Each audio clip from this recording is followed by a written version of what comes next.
നമസ്കാരം. മലയാളം വാർത്താ ചാനലുകളിലെ റിപ്പോർട്ടർമാരിൽ ചിലർ നമ്മുടെ ശ്രദ്ധ പിടിച്ചു പറ്റിയിട്ടുണ്ട്. അതൊരു നെഗറ്റീവായിട്ടുള്ള രീതിയിലാണെന്ന് മാത്രം.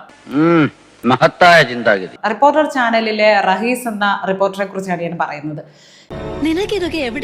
സമാധിയെ സംബന്ധിച്ചാണ് ഇയാൾ കൂടുതൽ വാർത്തകളൊക്കെ ചെയ്ത് എല്ലാവരുടെയും ശ്രദ്ധ പിടിച്ചു പറ്റുന്നത്. ആ സമയത്ത് ആ ഗോപൻ സ്വാമിയുടെ സഹോദരിയെ വരെ ചെന്ന് തപ്പി കണ്ടുപിടിച്ചു അവരുടെ വായിൽ നിന്ന് വരെ എല്ലാം കേട്ടറിഞ്ഞ് മാക്സിമം നമ്പർ ഓഫ് വീഡിയോസ് അതിനെ സംബന്ധിച്ച് ചെയ്ത ഒരു റിപ്പോർട്ടറാണ്.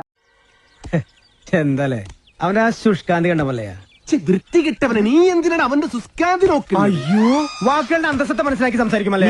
തിരുവനന്തപുരം സബ് കളക്ടറോട് ചെന്നിട്ട് പെൺകുട്ടികളൊക്കെ ഒരുപാടുണ്ട് കൊത്തുന്നില്ലേ എന്ന് ചോദിച്ച നാണം കെട്ടവനാണ്. ഇത് മനഃപൂർവ്വം കരുതിക്കുട്ടി എന്നെ കരിവാരി തേക്കാനുള്ള ശ്രമമാണ് സർ. അപ്പൊ ഇന്നലെ സെക്രട്ടേറിയറ്റിൽ മഹിളാ മോർച്ച പ്രവർത്തകർ ഈ ശബരിമലയിൽ ഇവർ നടത്തിയ സ്വർണ്ണക്കൊള്ളയ്ക്കെതിരെ ഒരു പ്രതിഷേധമൊക്കെ നടത്തി. അതൊരു വലിയ തെറ്റിനെതിരെ പ്രതിഷേധിക്കുന്ന പരിപാടിയാണ്. അതാണ് വാർത്ത.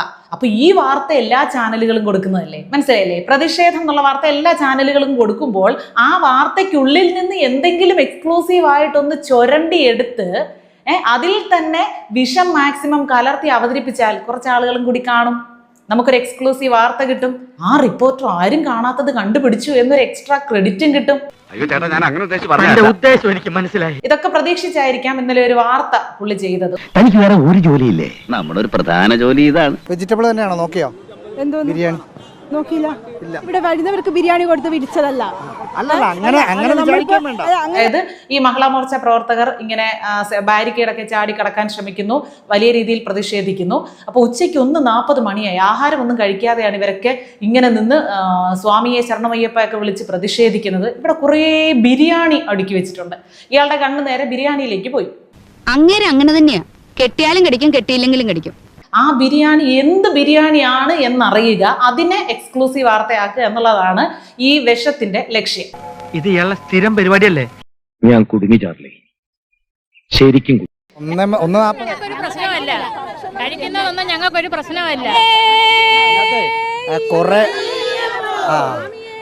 ഇത് ക്രിമികടിയാണ്, ക്രിമികടി. പച്ച മലയാളത്തിൽ പറഞ്ഞാൽ ഇത് ക്രിമികടി എന്ന് പറയും. അപ്പോൾ ഇയാൾ വീണ്ടും ചെന്ന് അവിടെ നിന്ന ഒരു കൂട്ടം സ്ത്രീകളോട് ചോദിക്കുകയാണ്, എന്ത് ബിരിയാണിയാണിത്? അപ്പൊ ആ സ്ത്രീകൾ ഏതായാലും നല്ല മറുപടി ഇയാൾക്ക് കൊടുത്തു വിട്ടിട്ടുണ്ട്.